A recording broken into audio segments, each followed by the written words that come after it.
to support the platform just in case anything like this happens again, you can do it by way of PayPal, Patreon, Cash App, and also by the Anchor.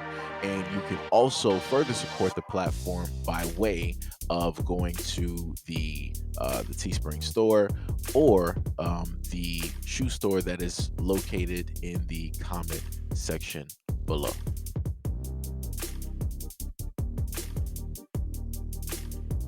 It don't matter what country, you live in 10 times better than most rich people here.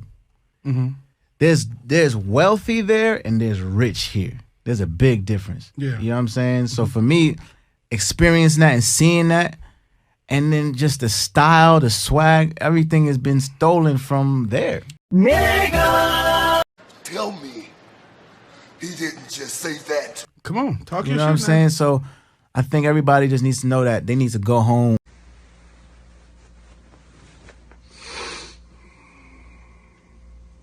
and even just the air, like the air is crisp. You can breathe. Like when you breathe in America, bro, it's like you breathing in problems, bro. You know what I'm saying? God, and listen. like yes, anxiety. When you leave, Boy. oh man, Africa, bro, all that anxiety is out, bro. All of that. I don't understand why you even did this to yourself. This made you look so fucking stupid. So let's just take a look at something, right? So the Bureau of Public Service Reform, or the BPSR, yesterday cautioned the urgent attention should be given to the housing shortage in the country, which has made over 108 million Nigerians technically homeless. The Bureau describes that the 100,000 houses built yearly in the country as insufficient, adding that it is time for stakeholders to join government's efforts in providing affordable housing for the people by taking advantage of the ongoing federal integrated staff housing, or FISH, program. The Nigerian Bureau of Statistics, or the NBS, recently put the nation's housing shortage at 18 million, a situation that has been described as not healthy for the developing country. The Director General of BPSR, Dr. Joe Abba, and what it means for public servants, stated providing housing for the people has become a great concern with the 189 million population in the country. Man urged stakeholders to confront the challenge in the housing sector, such as insufficient funds, high cost of land and building materials, so that Nigerians would have the opportunity to own their own houses. Executive Secretary of the Federal Government Staff Housing Loan Board stated that the government is seeking to give about 13 billion Nigerian dollars to give out as housing loans to civil servants. Another one. The number of crimes reported in Nigeria in 2007 by type.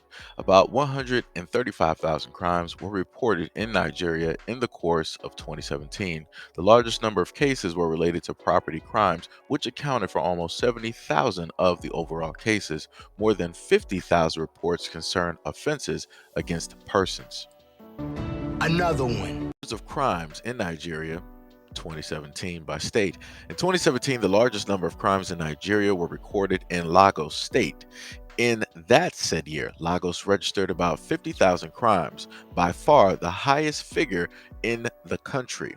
Abaya followed with 12,000 cases. In Lagos State, Nigeria's largest city, is located, the homonym Lagos. The city is also the largest in the whole sub-Saharan Africa. Another one. Caused by political instability in Nigeria. In Nigeria, political, economic, and social grievances are causing violence and deaths. Several militant groups are active in the country, leading to attacks by both civilians and military targets. Boko Haram is the deadliest terrorist group and affiliate of the Islamic State. The confrontationist between Boko Haram and the Nigerian state provoked over 22,000 deaths between 2011 and 2021. Nigeria is the country most affected by the terrorist group's attacks. However, Boko Haram is responsible for thousands of deaths in Nigeria, Cameroon, Chad, and Niger. The Nigerian state of Borno is by far the most threatened state, in that Boko Haram has caused around 34,000 deaths in this area. Among the news on attacks mostly present in the media, the kidnapping of 276 female students from a secondary school in Borno in 2014, received a global response. As of April of 2021, over 100 girls are still missing and 6 students were believed to have died. Another one. Risk of mass murder in Nigeria 2017 through 2022. Nigeria is the second country in sub-Saharan Africa as well as the whole of Africa at risk of genocide. Worldwide, Nigeria ranked 8th as of 2022. The risk percentage of mass killings stood at 7.1%, about 7 times higher than the global average. Many different forms of violence and conflicts are often ongoing in Nigeria, mainly in the north due to the rooted presence of Boko Haram. In addition, different armed groups are operating in the country, like those in Niger Delta and Southeast Zone. Nevertheless, the source does not consider violence caused by those running conflicts and separatist movements as criteria for mass killings, despite the high numbers of deaths caused by terrorism. These groups do not act against a particular group of civilians. According to the source, Nigeria's high position in the ranking is determined by criteria which includes its large population of 200 million people, its high child mortality rate, the ongoing battle-related deaths, the country's history of mass killings, and its degree of ethnic fractionalization. Another one. Convicted of trafficking in persons in Nigeria 2014 through 2019. In 2019, 25 people in Nigeria were convicted of human trafficking, while in the previous year, the people condemned were 50. In 2019, 701 people were reported to the criminal justice in Nigeria because they were suspected of or arrested for human trafficking. Data on the gender of these people show that males were more frequently reported for trafficking in persons. Overall, this figure slightly decreased in 2019 compared to the previous year. Nevertheless, the number of victims of human trafficking increased over the year. Another one. For victims of trafficking in persons in Nigeria 2014 through 2018. A total of 1,076 victims of person trafficking in Nigeria was registered in 2018, an increase compared to the previous year. Before 2014 and 2018, the number of people who were victims of human trafficking in the country significantly increased. Overall, 700 people were reported to the criminal justice in Nigeria because they were suspected or arrested for human trafficking. Another one. Levels of worry related to different crimes in Nigeria 2022. As of March 2022, Nigerians reported being most worried about muggers and robbers. The level of concern about this stood at 66.4 points on the scale from 0 to 100, where 100 represents the highest concern. Some other crimes causing high levels of worry in the country were burglary, theft, and attacks. Another one. Levels of concern related to different crimes in Nigeria as of March of 2022. Being mugged or robbed, 67.4%. Things taken from or stolen from cars, 65.13%. Home broken and things stolen, 61.39%. Car stolen, 59.92%. Being attacked, 58.93%. Being insulted, 54.44%. Being subject to physical attack because of your skin color, ethnic origin, gender, or religion, 42.86%. Another one. Everybody just needs to know that they need to go home, and even just the air, like the air is crisp. You can breathe. Like you leave, Boy. oh man, Africa, bro, all that anxiety is out, bro. All of that. All right, so to the part of where he stated that, there's a difference between being rich in America, right, and wealthy over there in Nigeria, right? Basically meaning that if you take your American dollars over there to Nigeria, instead of just living rich here in America, you'll be living wealthy over there, right? So I did a conversion, right? So 10,000 USD will equal upon about what 4.2 million of their Nigerian funds directly over there. And then I decided to do it a little bit more, right? So then you take $1 million, right, US dollars, and then you convert it. You'll end up with about 427 million of their Nigerian funds directly over there. So he is 100% correct. I'm not going to sit up there and say that he is lying on that, but you can say that for a lot of different countries around the world where their dollars are below the United States dollar.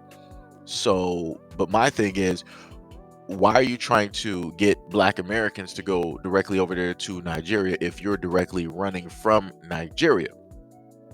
Because, like I said before, whenever any of these people who want to talk about, Black people and different things of this nature, or they want to talk about the issues that we're having, they decide to open their mouths up a little bit too much, and they say way too much. We don't ask them to speak. We're not asking them to come over here and help us fight it.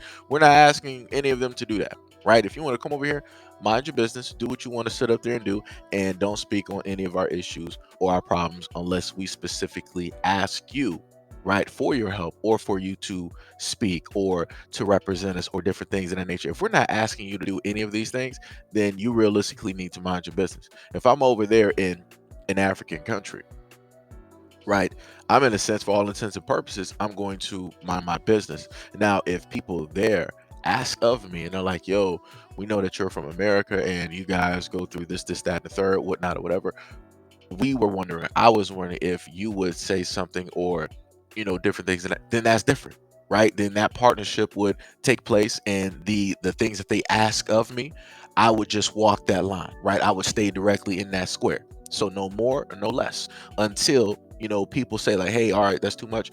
We don't need you to say all that, or hey, we need you to do a little bit more, right? Like I said, there's a clear cut difference. There's a clear cut difference in how it is that Black people move when we're in other people's homes versus how other people move when they're in the homes of Black people, right? Because a lot of them have to understand and realize that there would be no you in America if there was not for an us. All the struggles, all the fights, everything that we had to go through, all the deaths, all of the brutalization, all of the beatings, all of the murders, all of the killings that Black Americans have had to face to go through, all of the history that we have that y'all decide to look over, that y'all don't even want to acknowledge. If it wasn't for any of that taking place, y'all wouldn't be here making money. Y'all wouldn't be here able to run your mouth and run from your homeland in order to come here in order to live a better life, to raise your families. Like I said before, I don't, I'm not sitting up there condemning any Africans or anybody else coming directly here for a better life for their families. I can look at the numbers, I can look at the statistics, I can look at how bad the governmental corruption is. I can look at the healthcare systems. I can look at the education systems. I can look at the sanitation there. I can look at how the women are getting treated, how the kids are getting treated. I can look at how the income and the lack of housing and everything else that is going on. I understand why it is that some people want to sit up there and come here. I get it. And then the added benefit is the fact that, once you start making those American dollars, you're going to be living like a king. When you go back home, you're going to be doing stuff that you were not able to do originally when you were growing up. I get it. But the main thing that Black people are sitting up there telling a lot of y'all, watch your tone, watch your language, and watch your mouth when you come over here and you start talking. Because y'all start getting on this whole bandwagon type of stuff where y'all start sounding like white people.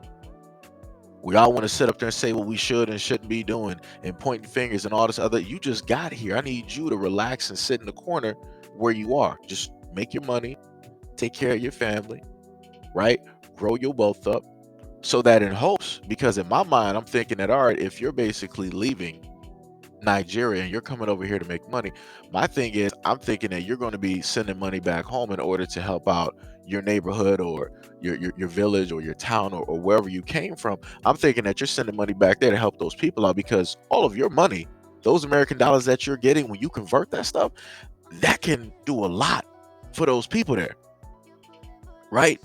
Versus me just having, 10 grand here, that's not going to be really doing anything for my neighborhood here. That's not going to really do nothing, right? But, you know, like I said, that's just my thought process, but maybe everybody don't have that type of thought process, right? So that's all we saying. It's all Black Americans saying. Just watch your tone, watch your mouth, watch your language, and just do you. Don't come directly into our situations and try to speak for us or about us or to us about how we should manage what it is that is going on in Black America while you're running away from your problems and your situations, right? and you're not really doing anything for your people over there or trying to make the situation better. That's all I'm saying.